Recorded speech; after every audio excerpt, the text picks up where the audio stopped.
আলহামদুলিল্লাহ আলহামদুলিল্লাহ মহান আল্লাহ তাআলার অশেষ রহমতে পেয়ে গেছি সোনার হরিণ কন্টেন্ট মনিটাইজেশন। এত বছরের পরিশ্রম, এত বছরের স্ট্রাগল, আত্মীয় স্বজন বন্ধু বান্ধবের কটু কথা, মানসিক অবসাদ, হতাশা সবকিছু শেষে একটা খুশির সংবাদই যথেষ্ট আপনার জীবনটাকে সুন্দর করে তোলার জন্য, আপনার মনটাকে ভালো করে দেওয়ার জন্য। ভাঙা কড়াইয়ে রান্না করেও যে মনিটাইজেশন পাওয়া যায়, অগোছালো পরিবেশে রান্না করে, অগোছালো পরিবেশে ভিডিও বানিয়েও যে মনিটাইজেশন পাওয়া যায়, পয়সা খরচ করে কোর্স না করেও যে মনিটাইজেশন পাওয়া যায়, এই সবই হচ্ছে আজকে আমার প্রমাণ। সবকিছু শেষে দরকার হচ্ছে ধৈর্য, অনেক বেশি ধৈর্য এবং তার সাথে পরিশ্রম, অক্লান্ত পরিশ্রম। দেখবেন একটা সময় হুট করে আপনার মনের সব আশা পূরণ হয়ে যায়। তো হ্যালো, আসসালামু আলাইকুম, কেমন আছেন সবাই? আশা করছি সবাই অনেক ভালো আছেন। এক্সপিরিয়েন্স উইথ আখির নতুন একটা ভিডিওতে তোমাদেরকে অনেক অনেক স্বাগতম জানাচ্ছি। আশা করছি তোমরা ভালো আছো এবং আমি অনেক ভালো আছি, কারণ আমি এই যে আমার গন্তব্যে পৌঁছে গিয়েছি। এখন শুধুমাত্র ফসল ওঠানো বাকি, যেটা খুব চ্যালেঞ্জিং আমি জানি, এখনো অনেক কিছুই বাকি। তবে এই যে মনিটাইজেশন পেয়েছি, এই যে আমার একটা স্বপ্ন ছিল, আমার একটা ড্রিম ছিল, সেটা যে পূরণ হয়ে গেছে, এজন্য আমি অনেক অনেক খুশি। আর শুধুমাত্র একটা পেজেই না, আমি কিন্তু আমার প্রফেশনাল মোড অন করেছি আইডিতে, সেখানেও আমি কন্টেন্ট মনিটাইজেশন পেয়ে গেছি একই দিনে, একই সাথে দুইটা সেটআপ পেয়েছি, দুইটা সেটআপ অ্যাপ্রুভ হয়েছে। তো এই জন্য হচ্ছে আমি এত বেশি খুশি। যদিও খুশির খবর সবাইকে শোনাতে ইচ্ছা করে না, আসলে সবাই তো ভালো চায় এমন না। তবে আমি যেহেতু অনেক বেশি পরিশ্রমী, আমি যেহেতু অনেক বেশি ধৈর্য নিয়ে এত বছর ধরে কাজ করছি, আমার কাছে মনে হয় না যে কেউ নজর দিয়েও আমার কোনো কিছু করতে পারবে। যতদিন না পর্যন্ত আমি ভুল করছি, ততদিন না পর্যন্ত কিছু হবে। তো যাই হোক, টাকা পয়সা কিন্তু বড় ব্যাপার না, এটা সত্যি কথা। তবে আমাদের যে মূল গন্তব্য সেটা হচ্ছে সেটা পাওয়া, কারণ আমরা চাই আমাদের পেজটা ফ্রেশ থাকুক, আমরা চাই আমাদের পেজ থেকে ইনকাম হোক, সেটা কম হোক বেশি হোক, আজ হোক কাল হোক, কিন্তু আমরা সবাই কম বেশিটা চাই।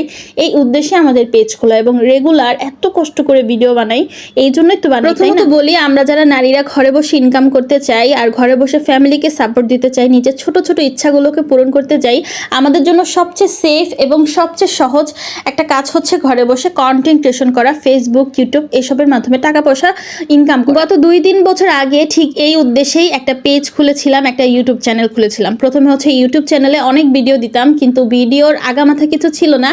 আমি চেষ্টা করতাম সবসময় নিজে যতটুকু বেস্ট পারি, যা যা আছে আমার কাছে, যে কম দামি একটা ফোন আছে, এটা দিয়ে আমি যতটুকু রান্নাবান্না করি, যাই ঘোরাফেরা করি, এইসবের একটা ভিডিও করার আর ওইটাকে নিজের ভয়েসের মাধ্যমে প্রেজেন্ট করার। শুরুর দিক থেকে তো সবসময় ভিডিওটা অত একটা ভালো আসবে না, কোয়ালিটি অত একটা ভালো আসবে না, এডিটিং ভালো হবে না। যে সব কিছু যদি না শিখে আমরা যদি এই প্ল্যাটফর্মে নামি, আমাদের জন্য কিন্তু একদম টাফ। আমরা কিন্তু নিয়মকানুনও জানি না, আমরা এডিটিং এগুলো কিছুই জানি না। তো তখন একটু টাফ হয়ে গিয়েছিল। তখন যদি এগুলো জানতাম, আজকে কিন্তু ভালো পজিশনে থাকতাম, এটা আমি সবসময় বলি। তো যাই হোক, তখন থেকে ভুল করতে করতে এক একটার পর এক একটা পেজ পরিবর্তন করতে করতে ইউটিউব চ্যানেলে তো ছেড়েই দিলাম, সব কিছু করতে করতে এই পর্যন্ত আসা। আর আজকে গিয়ে এসে আমি আমার গন্তব্যে পৌঁছেছি আলহামদুলিল্লাহ। আমি এখন কন্টেন্ট মনিটাইজেশন পেয়েছি, একদম সবচেয়ে বড় যে মনিটাইজেশন, যেটা থেকে রিল, স্টোরি, তারপর হচ্ছে লং ভিডিও, ছবি, সব কিছু থেকে ইনকাম আসবে। তো এইটা যেহেতু পেয়েছি, আমার মনে হয় না এর থেকে খুশির দিন আর কিছু। ইনশাল্লাহ তোমরা যারা পাও নাই তোমরাও পাবা, আর যদি একান্তই না পাচ্ছ বা কোনোভাবে আসতেছে না, অবশ্যই আমি তোমাদের জন্য নতুন নতুন ভিডিও নিয়ে আসবো এবং সেখানে আমি তোমাদেরকে শেয়ার করব যে যদি তোমাদের পেজে এখনও কন্টেন্ট মনিটাইজেশন না এসে থাকে, কিভাবে সেটা পাবা, সব কিছু তোমাদের সাথে শেয়ার করব। এক ভিডিওতে তো সব কিছু বলা সম্ভব না। আর আজকের ভিডিওটা আমি আমার এক্সাইটমেন্ট, আমি আমার গল্পটাই তোমাদের সাথে শেয়ার করি, যাতে করে তোমরা ইন্সপিরেশন পাও। তোমরা যারা হচ্ছে হতাশ হয়ে গিয়েছো, তোমরা যারা এখন অনেক কিছু জানো না, অনেক কিছু বুঝো না, তোমাদের কিন্তু অন্যের ভিডিও বেশি বেশি দেখা উচিত, যারা হচ্ছে তোমাদের মোটিভেট করবে। যেমন আমি কিন্তু অন্যের ভিডিও দেখে শিখেছি, যত বেশি ভুল করেছি, ভুলগুলো কিন্তু অন্যের ভিডিও দেখে সংশোধন করেছি। সো তোমাদেরও দেখতে হবে, তোমাদেরও জানতে হবে। আগে তো এত চেষ্টা করেছি যাতে করে আমি অ্যাডসন রিলসটা পাই, ইনস্টিমেটটা পাই, এত চেষ্টা করেছি, একদম 40,000 50,000 ওয়াচ টাইম হয়েছে, তারপর আবার কেটে নিয়ে গিয়েছে। আমার যে প্রোফাইল ছিল আগে, প্রোফাইলে হচ্ছে 10,000 ফলোয়ার ছিল, অ্যান্ড সেখানে আমি ওয়াচ টাইম এত কষ্ট করে চেষ্টা করেছি ফিল আপ করার, কোনোভাবেই ফিল আপ হচ্ছিল না। তখন আমি একটা পর্যায়ে কাজ ছেড়ে দিন, প্রতি মাসে এরকম ওয়াচ টাইম কেটে নিয়ে যেত। এখন কিন্তু আর এসব ঝামেলা নাই আলহামদুলিল্লাহ, এখন একদম সহজে আপনি পেয়ে যাবেন।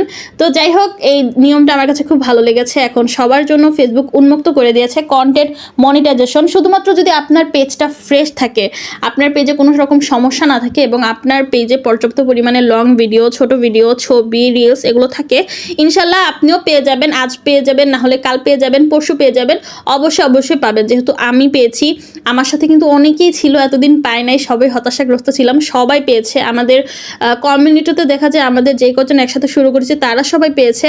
সবাই যেহেতু পেয়েছে, আমার ধারণা আপনারাও পাবেন যদি আপনাদের পেজ ফ্রেশ থাকে এবং আপনাদের অ্যাডমিন আইডি ফ্রেশ থাকে। তো দুইটা জিনিস আপনাদেরকে ফ্রেশ রাখতে হবে। তাছাড়াও এখন কিন্তু কন্টেন্ট মনিটাইজেশনকে রক্ষা করতে অনেক নতুন রেস্ট্রিকশন দিয়ে দিয়েছে, ফেসবুকের তরফ থেকে অ্যানাউন্স করে দিয়েছে অনেক নিয়ম কানুন। তো ওইসবও হচ্ছে আপনাদের সাথে ইনশাল্লাহ শেয়ার করব। আসলে আজকে এক্সাইটমেন্টটা শেয়ার করি। তো যাই হোক, আজকে হচ্ছে আইড় মাছ রান্না করেছিলাম। আমার আইড় মাছ একদমই পছন্দ না, আমার কেমন জানি গন্ধ লাগে। আর গন্ধযুক্ত মাছগুলো আমি একটু গরম মশলা, তারপর হচ্ছে কাঁচা রসুন, তারপর হচ্ছে কাঁচা মরিচ, এগুলো বেশি দিয়ে রান্না করেছি, দেখি খেতে পারি। এবং তার পাশাপাশি রান্না করেছি হাতে মাখা এই ভুনা ডালটা। এই ভুনা ডালটার রেসিপি হচ্ছে আমি আমার মার কাছ থেকে শিখেছি। এত মজা এই ডালটা, একটুখানি হাতে মেখে সবকিছু দিয়ে পানি দিয়ে বসাই দিলে হয়ে যায়, যেমনটা এখন থেকে ইনশাল্লাহ পেজে এবং সবখানে বেশি বেশি অ্যাক্টিভ থাকতে হবে। তবে আমার চিন্তা আবার বেড়ে গিয়েছে, এদিকে আবার 5 তারিখে আগামী মাসের মেয়ের পরীক্ষা, মেয়েকে সারাদিন পড়ালেখা করাতে হয়। আর বাবা এত পরিমাণে গরম পড়েছে, গরমের ভেতরে রান্নার শুট করা সবকিছু মিলে একদম নাজেহাল অবস্থা। তবে সত্যি কথা বলতে, জীবনের এত যুদ্ধের মাঝখানে, এত কাজের মাঝখানে কখনো আপনার প্রিয় কাজটা ভুলে যাবেন না, সেটাকে মন দিয়ে। আমার এত আফসোস হচ্ছে, আগে থাকতে যদি আমি আমার কাজগুলোকে না ছেড়ে এখন কন্টিনিউ করতাম, এখন আমার পকেটে কিন্তু ফেসবুকে টাকা। তো যাই হোক, দেরি যত হওয়ার হয়েছে, ভুল যত করার করেছি, এখন কিন্তু কোনো ভুল করা যাবে না এবং দেরিও করা যাবে না। রেগুলার অ্যাক্টিভ থাকতে হবে, রেগুলার কাজ করতে হবে, সবাইকে কাজ করতে হবে, অন্যের ভিডিওতে সময় দিতে হবে, অন্যের পেজে সময় দিতে হবে এবং তার পাশাপাশি নিজের পেজটাকে একদম সুন্দর কন্টেন্ট দিয়ে সাজাতে হবে। যেহেতু ফেসবুক ফলোয়ারের চিন্তা করতেছে না, তাই উল্টাপাল্টা কোনো কাজ করা যাবে না। উল্টাপাল্টা শেয়ার, উল্টাপাল্টা ফলোয়ার গেইনের জন্য কমেন্ট করে আসা, উল্টাপাল্টা এগুলো কিছু করা যাবে না। আমার ভিডিওটা দেখার জন্য অনেক ধন্যবাদ।